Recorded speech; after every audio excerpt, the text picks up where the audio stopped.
पूर्व आईपीएस अमिताभ दास कहीं न कहीं पूर्वाग्रह से ग्रसित हैं।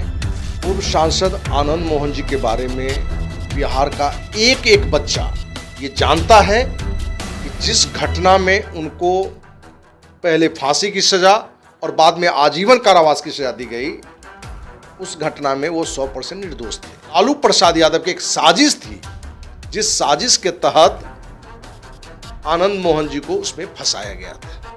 आनंद मोहन जी को जेल भेजने वाला लालू नीतीश ही थे, जेल से निकालने वाले भी लालू नीतीश ही हैं, और उनको देर से ही उनका प्रतिमा का अनावरण किया जा रहा हो या सम्मानित किया जा रहा हो, जबकि ये चीजें आजादी का कितना साल हो गया है, पूर्व में ही उनका प्रतिमा का अनावरण हो जाना चाहिए। क्योंकि आनंद मोहन जी की जो गिरफ्तारी हुई थी डीएम कृष्णैया हत्याकांड में, तो पूर्व मंत्री जॉर्ज फर्नांडिस, मुख्यमंत्री नीतीश कुमार, ये सभी आनंद मोहन जी के समर्थन में धरना पर बैठे थे कि आनंद मोहन जी निर्दोष हैं, इनको लालू जी के द्वारा फंसाया गया है। तो क्षत्रिय सेवा महासंघ इस मुद्दे को लेके, एक महिला का अपमान को लेके एक बड़ा आंदोलन किया, जिसमें अंततः राज्यपाल क्षत्रिय सेवा महासंघ के सदस्य भी मिले। दोस्तों, पूर्व सांसद एवं बाहुबली नेता आनंद मोहन के न्योता पर बिहार के मुख्यमंत्री नीतीश कुमार उनके पैतृक गांव सहरसा जाते हैं। पंचगछिया वो जगह होता है, आज नीतीश कुमार पंचगछिया में थे भी। उन्होंने आनंद मोहन के साथ मंच भी साझा किया। अब इस तस्वीर को लेकर लगातार जो है राजनीतिक पारा हाई हो चुका है। भाजपा अपना बयान दे रही है, तो आरजेडी के भी कुछ नेता जो हैं वह आनंद मोहन का विरोध कर रहे हैं, आनंद मोहन के बारे में बहुत कुछ बोल रहे हैं। तो मेरे साथ क्षत्रिय सेवा महासंघ के राष्ट्रीय अध्यक्ष धनवंत सिंह राठौर जी हैं। नीतीश कुमार जिस दलित शोषित वंचितों की बात करते हैं, उसी के हत्यारे एक आईपीएस हैं अमिताभ दास, वह यह भी कहते हैं कि उसी के हत्यारे के घर जो है नीतीश कुमार पहुंच रहे हैं, जो कि आईपीएस दलित थे। क्या कुछ कहेंगे इस विषय पर? पूर्व आईपीएस अमिताभ दास कहीं न कहीं पूर्वाग्रह से ग्रसित हैं। पूर्व सांसद आनंद मोहन जी के बारे में बिहार का एक एक बच्चा ये जानता है कि जिस घटना में उनको पहले फांसी की सजा और बाद में आजीवन कारावास की सजा दी गई, उस घटना में वो 100% निर्दोष थे। क्योंकि डीएम जी कृष्णैया की हत्या जिस समय हुई थी, उससे वो 30 किलोमीटर आगे थे। कहीं न कहीं इस पूरी घटना में उस समय के मुख्यमंत्री लालू प्रसाद यादव की एक साजिश थी, जिस साजिश के तहत आनंद मोहन जी को उसमें फंसाया गया था। ये पूरे बिहार का एक एक बच्चा जानता है। ये अलग बात है कि उनके मित्र, उनके पार्टी के उम्मीदवार छोटन शुक्ला की हत्या हुई थी, और किसी मित्र की हत्या हो, किसी पार्टी के सदस्य की हत्या हो, तो किसी भी व्यक्ति उसके शोक में जाए और आक्रोश में अपनी बात रखा हो। आनंद मोहन जी ने भी आक्रोश में बात रखी थी, और उस कार्यक्रम से वो फिर वहां से निकल गए थे लगभग 30-35 किलोमीटर आगे, और उस वक्त हजारों की एक आक्रोशित भीड़ थी, उसने उस घटना को अंजाम दिया था। इसलिए पूर्व आईपीएस अमिताभ दास को कहना चाहेंगे कि जिस तरीके से आप भ्रष्टाचार में बर्खास्त किए गए हैं, अमिताभ दास बर्खास्त किए हुए लोग हैं, कहीं न कहीं पूर्वाग्रह से ग्रसित होकर एक निर्दोष व्यक्ति आनंद मोहन जी पर वो झूठा आरोप लगा रहे हैं। इसलिए मेरे नज़र में, या बिहार वासियों के नज़र में, या देशवासियों की नज़र में आनंद मोहन न अपराधी था न है। नीतीश कुमार जहां एक और उनके पैतृक गांव जा रहे हैं, तो लालू प्रसाद यादव जो है आनंद मोहन से मिल भी नहीं रहे हैं। क्या कुछ देखते हैं इस घटनाक्रम को?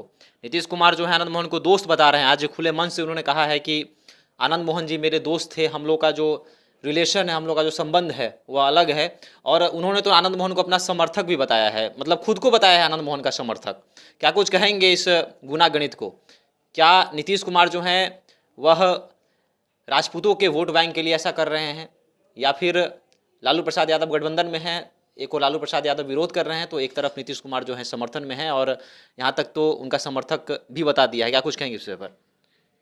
देखिए, आनंद मोहन जी को जेल भेजने वाला लालू नीतीश ही थे, जेल से निकालने वाले भी लालू नीतीश ही हैं। तो आज मुख्यमंत्री जिस कार्यक्रम में आनंद मोहन जी के गांव गए हैं, वहां कोई पॉलिटिकल कार्यक्रम नहीं है। वहां कार्यक्रम क्या है? तो आनंद मोहन जी के बाबा और बड़े चाचा दोनों स्वतंत्रता सेनानी थे। उनकी प्रतिमा का अनावरण करने के लिए गए हैं, न कि कोई पॉलिटिकल कार्यक्रम में गए हैं।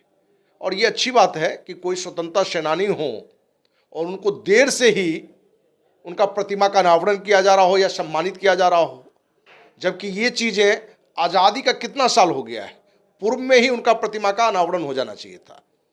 तो मुख्यमंत्री देर से ही सही, ये एक अच्छा काम उन्होंने किया है, इसको राजनीति की नज़र से न देखा जाए। लेकिन यहाँ पर टोकना चाहेंगे, नीतीश कुमार इससे पहले 2023 से पहले की बात करें तो आनंद मोहन की चर्चा भी नहीं होती थी, पर अचानक से मिलर हाई स्कूल में छत्रियों का जो है एक सभा होता है, और उसमें खुले मंच पर जो है नीतीश कुमार आनंद मोहन का समर्थन कर देते हैं।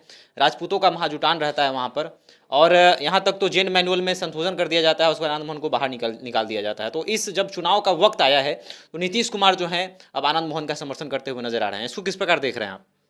महाराणा महोत्सव में राजपूत समाज की ओर से आवाज़ गई थी कि निर्दोष आनंद मोहन को रिहा करो, रिहा करो, और मुख्यमंत्री नीतीश कुमार ने उनकी रिहाई का कमिटमेंट किया था। क्योंकि निर्दोष आनंद मोहन है ये नीतीश कुमार को मालूम है, क्योंकि आनंद मोहन जी की जब गिरफ्तारी हुई थी डीएम कृष्णैया हत्याकांड में, तो पूर्व मंत्री जॉर्ज फर्नांडिस, मुख्यमंत्री नीतीश कुमार, ये सभी आनंद मोहन जी के समर्थन में धरना पर बैठे थे कि आनंद मोहन जी निर्दोष हैं, इनको लालू जी के द्वारा फंसाया गया है। और उन्होंने जो कमिटमेंट किया वो पूरा क्या, आनंद मोहन जी तो 2 साल पहले ही उनको निकल जाना चाहिए था, लेकिन कहीं ना कहीं राजनीतिक विद्वेष की भावना से नीतीश भी इनको रोके हुए था। लेकिन देर से ही सद्बुद्धि आया लालू नीतीश के सरकार को कि एक निर्दोष आनंद मोहन की देर से ही सही लेकिन रिहाई किया, लेकिन ये कोई कहीं से आनंद मोहन जी पर मेहरबानी नहीं है। क्या लगता है, राजपूतों का वोट मिल पाएगा नीतीश कुमार को? नीतीश कुमार जिस तरह से राजपूतों को एकजुट करने में लगे हुए हैं, और तो आनंद मोहन पर चर्चा यह भी है कि आनंद मोहन जो है जदयू ज्वाइन कर सकते हैं। देखिए, राजद व जदयू को राजपूत समाज वोट नहीं दे, इसकी तो हम अपील भी करेंगे। क्यों अपील करेंगे? क्योंकि राजपूत समाज की बेटी गया की जिला पार्षद करिश्मा कुमारी, राजद के ही मंत्री, नीतीश सरकार के ही मंत्री सुरेंद्र यादव ने भरी सभा में हजारों के बीच में, जहां महिलाओं भी सैकड़ों की संख्या में थी, जिस तरीके से अपमानजनक तरीके से घृणित बात को रखा, और उस बात को लेकर करिश्मा कुमारी के द्वारा मुख्यमंत्री नीतीश कुमार के पास जाना, राजद के नेता के पास जाना, और उस मंत्री पर कोई कार्रवाई नहीं करना, यहां तक कि डीएमएसपी को भी एफआईआर तक करने के लिए रोक लगा दिया गया था। ये तो क्षत्रिय सेवा महासंघ इस मुद्दे को लेके, एक महिला का अपमान को लेके एक बड़ा आंदोलन किया, जिसमें अंततः राज्यपाल क्षत्रिय सेवा महासंघ के सदस्य भी मिले, और अंततः उनके आग्रह पर, ये उनके आदेश पर एक दोषी मंत्री पर एफआईआर हुआ। और हमने वहां क्लियर स्टैंड अपना रखा था कि राजद जदयू सुरेंद्र यादव को बर्खास्त नहीं करेगा, मुख्यमंत्री नीतीश कुमार बर्खास्त नहीं करेगा मंत्रिमंडल से, तो क्षत्रिय सेवा महासंघ राजद व जदयू को वोट नहीं देने की समाज से अपील करेगी। हम राजपूत को कौन कहें, हम तो बिहार वासियों को अपील करेंगे कि समाज की कोई बेटी हो, किसी समाज की बेटी हो, महिला का अपमान एक मंत्री करे और उस पर आप कार्रवाई नहीं करते हैं, तो कहीं ना कहीं आपकी ये गंदी नीति दिखाता है कि मंत्री यदि दोषी है तो उस पर कार्रवाई नहीं, और कोई सामान्य आदमी हो तो उस पर आप कार्रवाई करते हैं।